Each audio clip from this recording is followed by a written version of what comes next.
Bem, pessoal, olá, estamos aqui em mais um Toxicologia em Debate. Esse Toxicologia em Debate está voltado para falar a respeito das diretrizes técnicas que foram elaboradas para o exame toxicológico e investigação de ocorrências de trânsito, tá? Essa diretriz teve como autoria principal eu, Rony Anderson Rezende Costa, eu sou perito oficial aqui da Polícia Científica aqui do Estado da Paraíba, o doutor Fabrício Souza Pelição, também da Polícia Científica, mais do Estado do Espírito Santo, tá? E o professor Dr. José Luiz da Costa, professor da Unicamp, do Grupo Toxicologia Unicamp, tá? Teve também a revisão de colegas peritos, como, por exemplo, o Ricardo Leal Cunha, a Raquel Picada Bulcão e a Mariana Dadalto Pérez, que são grandes companheiros nossos que participaram da edição dessas diretrizes, tá? Então, a nossa Toxicologia de Debate é para falar a respeito dessas diretrizes, fazer essa apresentação dessas diretrizes técnicas que foram elaboradas pela sociedade, tá? Essas diretrizes, elas foram publicadas no site da SB Tox em outubro, tá? Em outubro agora desse ano, e essas diretrizes, elas já foram apresentadas em 2 congressos científicos, tá? Foram apresentadas no Congresso Nacional de Criminalística, que foi realizado em São Luís, e também foi apresentado no Encontro Regional do TIAFT, que foi realizado em Ribeirão Preto, tá?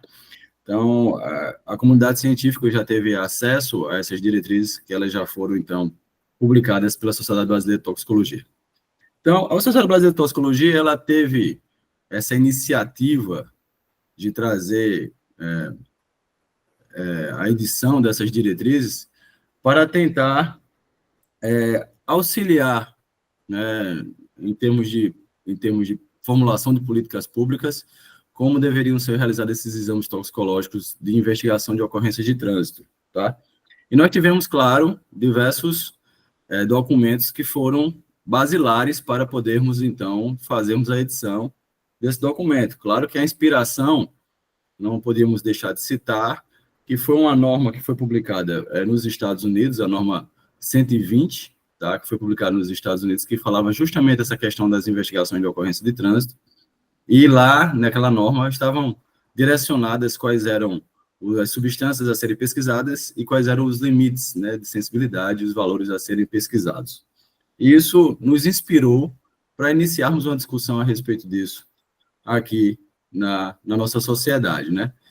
Então, por causa disso que nós, em termos de sociedade científica, né, para fazer o desenvolvimento da toxicologia, nós sentimos essa necessidade de fazermos a edição dessa norma e dessa contribuição para a sociedade brasileira em termos da questão da toxicologia voltada para o trânsito, né? Então, aí hoje nós nos reunimos aqui, os 3, para podermos fazer essa apresentação e aumentar essa difusão a respeito dessas diretrizes que foram elaboradas, e fazemos aqui, então, uma conversa, né? E aí eu vou fazer provocações aqui para os colegas, para podermos, então, desenrolarmos, então, essa nossa discussão, a respeito de por que você acha que, né, o que é qual contribuição a SBTOX, então, poderia fazer com relação a essa questão do trânsito, levando em consideração que a SBTOX já contribuiu nas diretrizes voltadas para a questão toxicológica de cabelo, e também contribuiu na nossa primeira diretriz, nessa segunda diretriz, falando a respeito da alcoolemia, né, da quantificação de etanol em sangue. Então, o que é que vocês acham, por que a sociedade tem, então, essa motivação de fazer essa contribuição? Poderíamos, então, iniciar, então, a discussão a respeito disso. Porque a sociedade, então, se sente, então, imbuída, ou então se sente nessa missão de fazer essa contribuição. Vocês poderiam, alguém, fazer alguma contribuição, algum ponto aí? Bom, e aí, pessoal, eu acredito, sim, a gente vive num país muito diverso, né? E as realidades realmente são muito, muito distintas de um estado para outro, né? Você bem lembrou, Rony, a gente fez essa diretriz sobre o exame de álcool no sangue, né? Estava olhando lá a data, já se passaram 4 anos, né? Uhum. foi em 2020, essa diretriz sobre o álcool, que é talvez o principal exame, pelo menos em termos de quantidade de análise, né? Esse é o principal exame dos laboratórios de toxicologia forense, e posso dizer que um dos exames mais simples, tecnicamente, de serem realizados, e ainda assim a gente tinha situações muito diversas no Brasil e distante das boas práticas internacionais, né? Então, acredito que a gente venceu essa primeira etapa, né?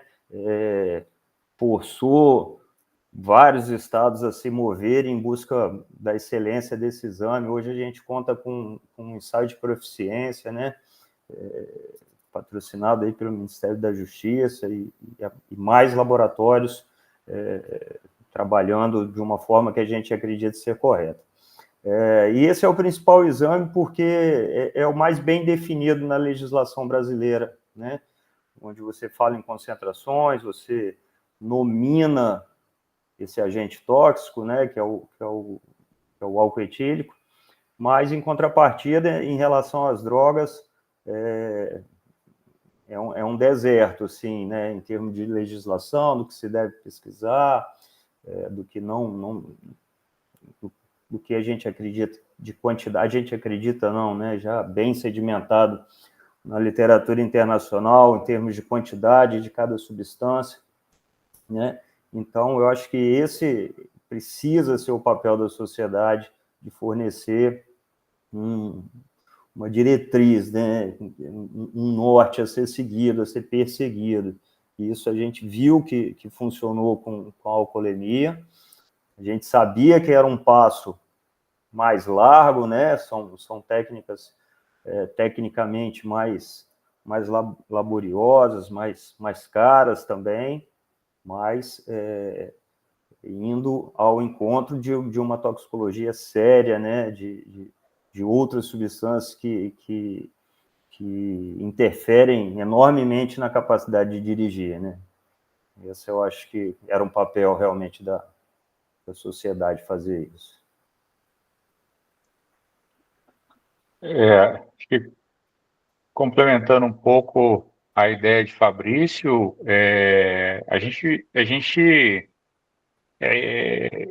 essa testagem, ela, se a gente pensar, é um exame que os laboratórios forenses, eles já realizam isso na rotina, né? Só que a gente sempre sentiu falta de um balizador, né? A gente imagina quais substâncias têm que ser testadas, né? A gente imagina quais são as substâncias mais prevalentes. De conversas informais entre laboratórios, entre colegas, a gente sempre sabe que cocaína, que a cannabis, que o THC, que a anfetamina, mas sempre sentia falta de ter um norte, né? Então, tinha essa necessidade de ter uma lista para a gente caminhar para um sentido, para um caminho e um foco, né? Um foco, um caminho para balizar, né?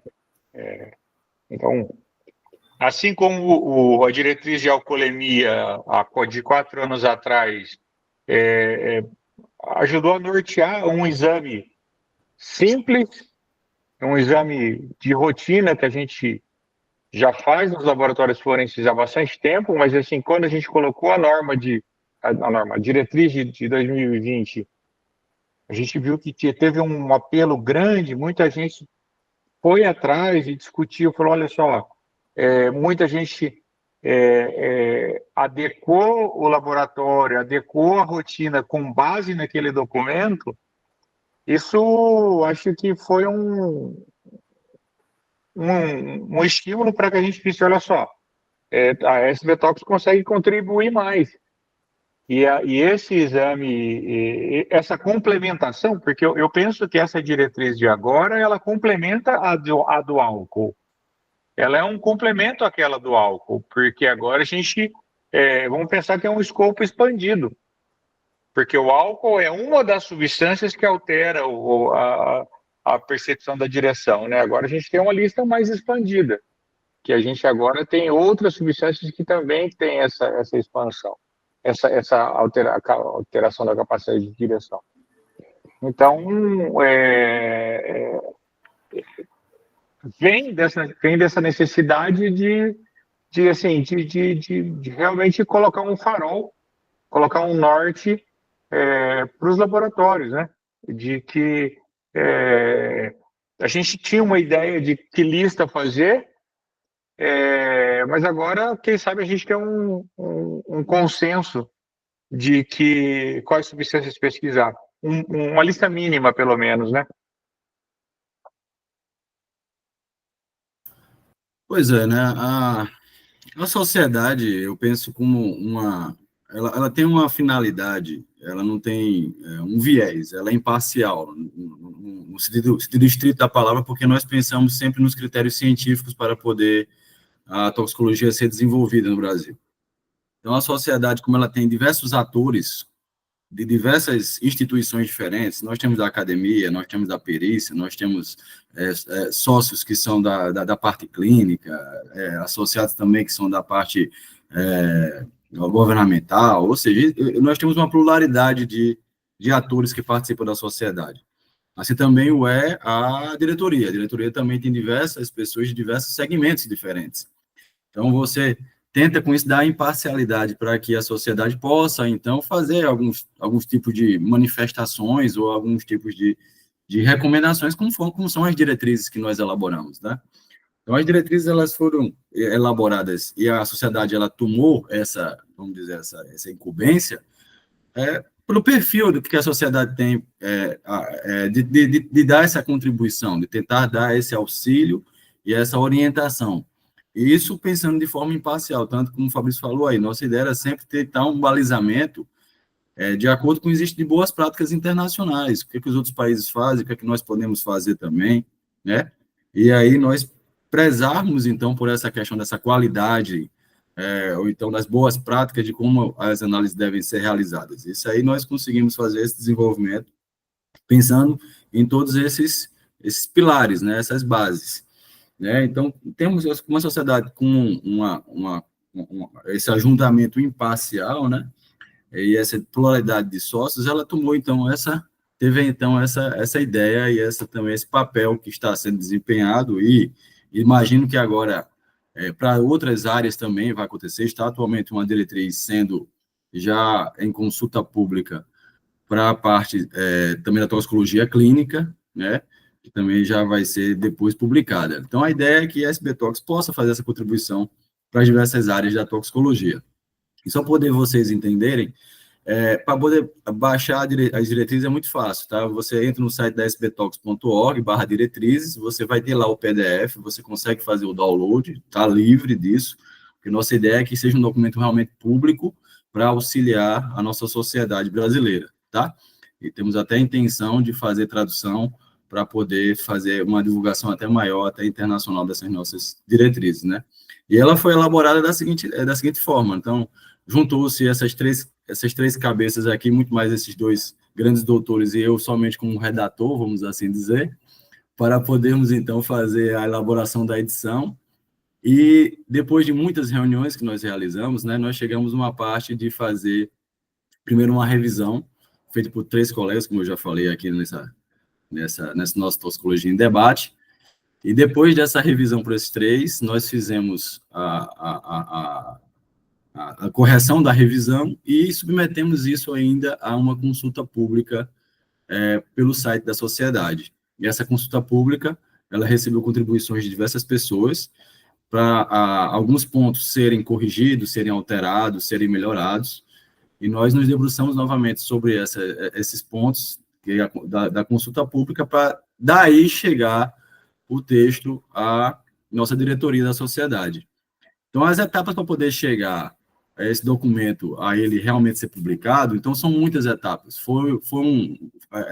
É quase assim, é quase um caminho a ser trilhado. Da primeira vez, se eu não me engano, acho que deu quase um ano. Dessa vez, eu acho que deu um pouco menos, deu 9 meses ou foi 10 meses.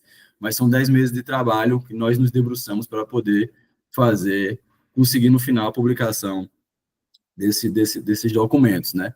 Então, para que vocês entendam que as diretrizes elas não nascem da cabeça de uma pessoa, né? Então, existem muitos atores, muitas pessoas de diversas áreas que observam. A própria diretoria da sociedade, ela lê as diretrizes, ela faz o crivo dela para poder ser aprovado ou reprovado o documento final, tá? E aí, como eu já falei, a sociedade, então, teve essa iniciativa e estamos tentando agora galgar por outras áreas também, para poder ampliarmos a nossa contribuição, tá? E as inspirações. Então, as inspirações, nós vimos aqui que as inspirações, nós aqui apresentamos a questão da pluralidade, da variedade de como a coisa é feita, muitas vezes no Brasil, né? Ou então a falta de um norte, de um balizamento, porque nós temos um Estado federado, nós temos um país com Estados federados, mas temos uma legislação penal una, né? Então, é uma só. Logo, deveríamos seguir um regramento único, né? E esse regramento único é que ele é ausente, né? Como já foi falado aqui, a questão da falta das substâncias. Quais são realmente as substâncias a serem pesquisadas? Então, pensar que nas fontes, nas inspirações que nos motivaram a edição desse documento. Então, o que é que o doutor Fabrício, o doutor Zé Luiz podia falar a respeito dessas inspirações, dessas fontes, além daquelas que já falamos, né, dessa questão de variabilidade, dessa questão de muita diferença dentro dos próprios estados do Brasil, dos laboratórios que realizam, né? Bom, primeiro fazendo uma correção aqui, né, o Dr. Rony foi a força motriz desse trabalho, né? Nunca deixava a gente descansar, estava sempre marcando as reuniões, foi o grande idealizador e motivador aí desse trabalho. Sem dúvida, a gente não teria feito se não fosse você, Rony. Bom, vou tomar a liberdade aqui de falar primeiro que o professor José Luiz, porque esse é um tema que eu sempre me interessei muito por esse tema, né? Inclusive foi tema da minha tese de doutorado, né? Ainda lá entrei em 2010, saí em 2014, porque a gente não tinha dados, e ainda hoje tem muito pouco dado a respeito da presença de substâncias psicoativas outras, além do álcool, nas vítimas de acidentes de trânsito em território nacional. Ainda hoje, se for fazer uma pesquisa disso, pouquíssimas referências, pouquíssimos relatos, e até com grande diversidade entre métodos e tudo mais, né?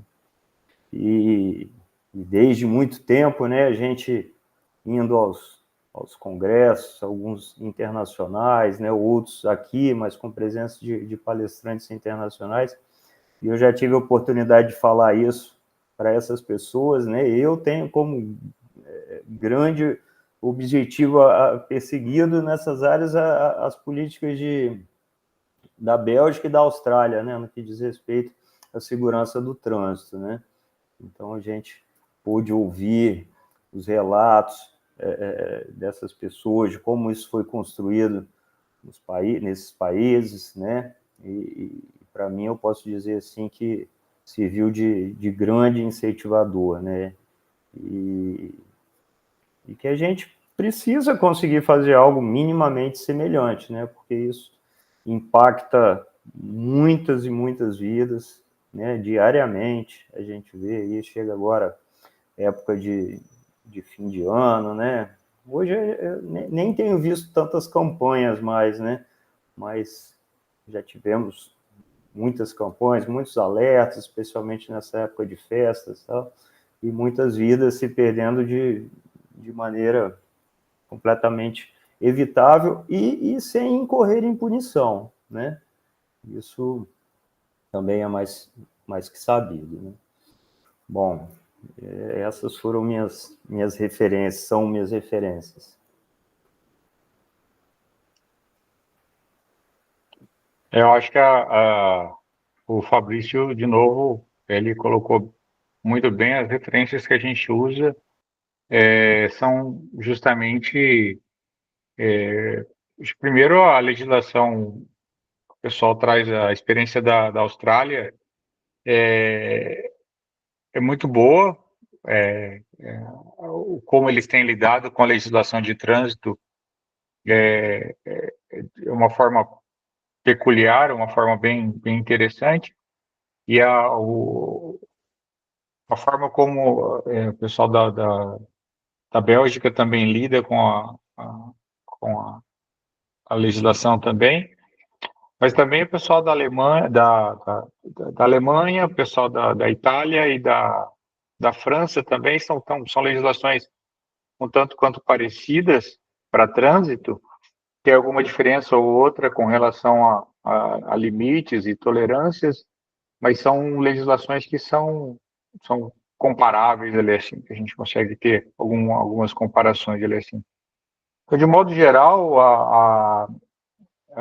a Europa acaba sendo comparável, né, de um modo geral, e acaba sendo um tanto comparável com a Austrália e Nova Zelândia, aliás. Né? Os Estados Unidos acaba sendo um pouco diferente, acaba tendo um pouco aquela ideia de legislação estado por estado, ali assim, que acaba sendo um pouco mais diferente a forma que eles legislam. Mas essa inspiração europeia acaba funcionando bem. A gente acabou lendo bastante também da legislação de Portugal, né? Até por causa da experiência do Rony, do estágio que o Rony fez em Portugal, então a gente teve muito acesso a dados da legislação portuguesa também, então a gente acabou bebendo de diversas fontes de legislações de outros países ali assim. E claro que assim, isso serviu para orientar muito de como que esses países organizavam essas legislações, né? Porque depois, por exemplo, a lista de substâncias acabava mudando drasticamente, né? Se você vai lá comparar com o pessoal da Oceania, eles praticamente não incluem a cocaína na lista de substâncias testadas para eles lá, né? Eles têm uma incidência muito baixa de cocaína nas testagens dele, né? E enquanto metanfetamina para eles é um problema muito maior, heroína é um problema muito maior. E enquanto para a gente aqui, cocaína até é algo que é sempre muito mais importante. Então, assim, aí a gente tem que adaptar mais para a nossa realidade aqui, a nossa lista de substâncias, mais de acordo com a nossa realidade aqui do nosso país. Então, isso aí tem as adaptações de lista de substâncias de acordo com a nossa rotina, com a nossa demanda aqui de país aqui, assim, né? E aí acaba chegando um pouco assim nos valores de concentração, de corte que a gente acaba tendo de colocando ali. Isso acaba seguindo muito o que acaba tendo comparando nos diversos países, né? Se você acaba comparando as concentrações, mas aí as concentrações até são comparáveis com o que o próprio a recomendação americana acaba colocando, né? O que os americanos colocam é bem parecido com o que o europeu coloca e parecido com o que o pessoal da Austrália coloca. Então, isso são valores que não são muito diferentes de país para país. Então, o que a SBTOC está sugerindo não foge do que o resto do mundo preconiza para a legislação de trânsito. E para uma concentração sempre em sangue, né? Então, uma pergunta para a legislação ficou tudo, a recomendação ficou tudo em sangue, ficou sempre em sangue. Não faz sentido a gente discutir uma testagem de drogas em urina se a gente estiver falando de testagem de drogas para fins de legislação de trânsito. Porque a gente quer saber efeito, né, do condutor ou o mesmo da pessoa, outra pessoa que esteja envolvido, né? Então, a gente quer saber sobre o efeito, não dá para saber sobre a urina, né? Então, nesse momento, a gente está falando sobre o sangue mesmo, tem que ser sobre no sangue, não tinha outro fluido biológico. Essa concentração ela é muito parecida com as outras matrizes, com o que acontece em outros países. São concentrações que, assim, são concentrações, algumas não são tão baixas, concentrações relativamente normais de serem detectadas, algumas são mais baixas, traz algum desafio para o laboratório, alguma adaptação de método, alguma exigência para o método para o laboratório, mas não são exigências que são de outro planeta, coisa impossível. Afinal de contas, igual como eu disse, né, são coisas que são concentrações que outros países já usam já há um bom tempo já. Excelente. E aí uma preocupação nossa é que consigamos, ou então, de alguma forma, nós iremos tentar ou ver como é que isso pode se desdobrar em termos de legislação, né? O professor José Luiz falou muito a respeito dessa questão aí da legislação dos outros países, legislação. Então, diversos países, eles internalizam na sua legislação essa relação de substâncias. Eles trazem a previsão de quais são as substâncias, quais são as sensibilidades.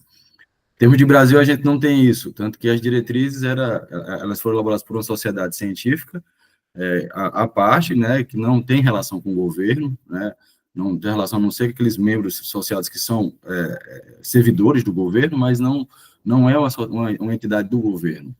No Brasil, nós temos o Conselho Nacional de Trânsito, que é quem regula isso, né, e como o professor falou, como o doutor Fabrício falou, em termos, por exemplo, de etanol, nós temos uma coisa já bem delineada no Brasil. Então, qual deve ser a concentração, vai ser realizada em sangue, né, qual é o valor administrativo, qual é o valor criminal. Para as outras substâncias, a gente não tem nem sequer quais são as outras substâncias, nem que substâncias são. Na nossa legislação, então, existe um grande vácuo, né? Só para poder, aqueles que tiverem acesso às diretrizes, então, recomendo que façam a leitura, mas se vocês olharem as referências, que foram diversas referências que nós utilizamos para poder nos basearmos na elaboração do documento, nós temos uma recomendação, uma diretriz da Associação Brasileira de Medicina de Tráfico, a Abramet. Essa recomendação da Abramet ela é de 2012, então já tem aí 12 anos que essa recomendação da Abramet ela foi publicada.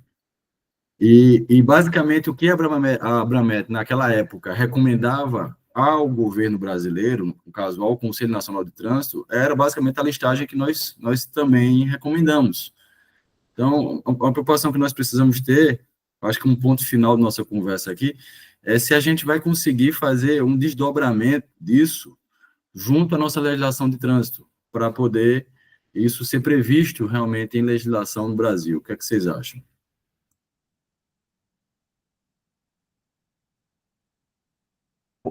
O Rony, realmente é um ponto, assim, que é necessário avançar, né? Se a gente pegar a letra da lei, né, o que a lei fala? Proibido dirigir sob efeito de substância psicoativa, né? Essa definição como a lei traz, a gente está falando, tá proibindo o ato de dirigir, de conduzir um veículo automotor sob efeito de diversos medicamentos com acompanhamento médico, que o médico pode atestar, não, você está tomando esse medicamento aqui, mas não vai alterar, mas pela lei está proibido. Então, assim, na minha concepção, é urgente que se defina essas substâncias, né? É necessário, é uma legislação bastante antiga, deixa uma série de lacunas de respostas a serem fornecidas, né? Então, eu acho que é um passo, assim, bem emblemático e marcante que foi dado para a divulgação dessa diretriz. E eu ficaria muito satisfeito se isso né, levasse a esse outro momento em que a gente se ateve a questões técnicas, mas a discussão da legislação é inevitável.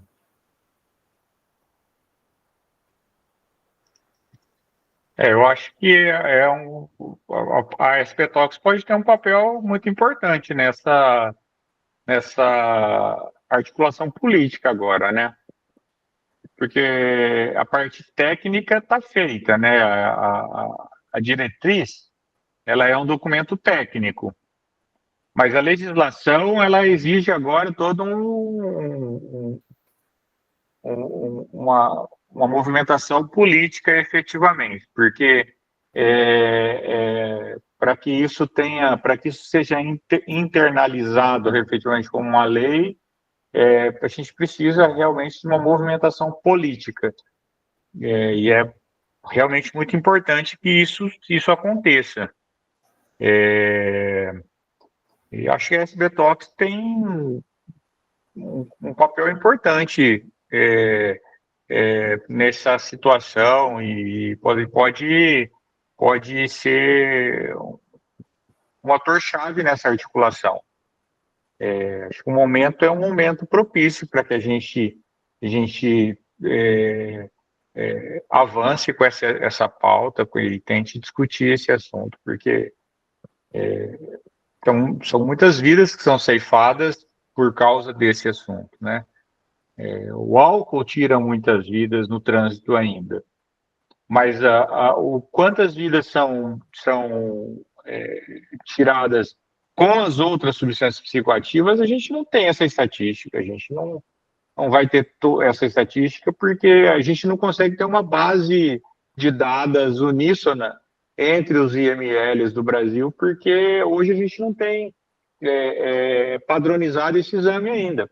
A partir da diretriz da SBTalks agora, a gente tem um norte, mas é só a partir do momento que isso virar uma lei efetivamente que todos os IMLs vão ter que efetivamente caminhar para efetivamente executar esses valores, né? Porque por enquanto é uma diretriz, por enquanto é uma recomendação, né? Justamente, eu penso que o caminho é esse mesmo, porque enquanto sociedade científica nós fizemos nosso papel, essa questão técnica, fizemos as diretrizes, e eu acho que seja interessante mesmo tentar juntar forças com outras entidades científicas, outras entidades que trabalham na área, que querem que se avance, que se melhore, que se desenvolva esse ponto, essa questão, né, do Brasil, e tentar juntar forças com essas entidades. Eu acho que a própria Abramet deve ser uma parceira para tentarmos conversar junto ao Conselho Nacional de Trânsito para ver se daqui a algum tempo o CONTRAN pudesse pautar ou se debruçar sobre essa questão e ampliar, além da determinação de etanol em sangue, também a pesquisa dessas outras substâncias que estão envolvidas, com certeza, em diversos casos de acidente de trânsito, né, no nosso Brasil aí afora. Então, não podemos fechar os olhos para isso, porque se é uma coisa que acontece em todo mundo, porque não vai acontecer aqui, né? Ao você trabalhar no dia a dia, você vê que existem diversas ocorrências que, às vezes, poderiam ser, talvez, resolvidas quando a pesquisa fosse realizada para outras substâncias que pudessem impactar na capacidade psicomotora. Mas a intenção da sociedade, acho que é essa. E tendo diversos parceiros, né, tendo associados como vocês que estão aqui juntos para podermos aí trabalhar e abordar essas questões, eu acho que nós conseguiremos daqui a algum tempo, não sei quanto, mas galgar um espaço, né, ou então pelo menos defender o que nós pensamos, o que nós projetamos para essa parte da toxicologia com as investigações de ocorrência de trânsito, né.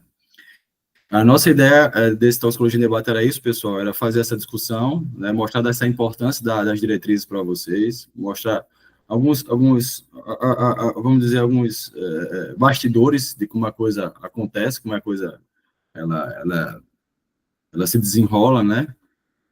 E ter esse estreitamento, essa aproximação com o público em geral, para difundir o trabalho que a sociedade está desempenhando nas diversas áreas que envolvem a toxicologia, que é